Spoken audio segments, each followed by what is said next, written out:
નમસ્કાર દર્શક મિત્રો, હું છું રૂપલ વણિજિયા. સંપૂર્ણ ન્યૂઝમાં આપનું. બનાસકાંઠા જિલ્લામાં લોકસભાની ચૂંટણીને લઈ ભાજપના મહિલા ઉમેદવાર રેખાબેન ચૌધરી જંગી લીડથી વિજય અપાવવા ભાજપના આગેવાનો દ્વારા ઝંઝાવાતી ચૂંટણી પ્રચાર કરવામાં આવી રહ્યો છે. જે વચ્ચે આજે સવારે 8 વાગે ગુજરાત પ્રદેશ ભાજપના યશસ્વી પ્રમુખ શ્રી સી.આર. પાટીલ બનાસકાંઠાના મહેમાન બની જાડા ગામે જંગી જાહેરસભાને સંબોધન કરશે.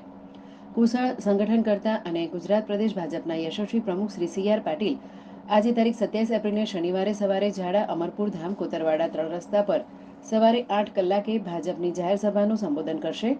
જેમાં દેશની ઉન્નતિ માટે ગુજરાતના પનોતા પુત્ર નરેન્દ્રભાઈ મોદીને ત્રીજી વાર દેશનું સુકાન સોંપવા અને બનાસકાંઠા લોકસભા બેઠક પર ભાજપના મહિલા ઉમેદવાર ડોક્ટર રેખાબેન હિતેશભાઈ ચૌધરીને જંગી લીડથી ભવ્ય જીત અપાવવા સી.આર. પાટીલ જિલ્લાના મતદારોને અપીલ કરશે.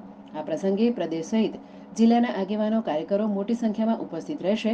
જોકે પ્રદેશ ભાજપ અધ્યક્ષની સભા બાદ તારીખ 1 મેના રોજ દેશના વડાપ્રધાન શ્રી નરેન્દ્રભાઈ મોદીની ડીસા ખાતે જંગી જાહેર સભા યોજાશે. જેમાં બનાસકાંઠા અને પાટણ લોકસભાના બંને ઉમેદવારોને જંગી બહુમતથી વિજય અપાવવા અપીલ કરશે.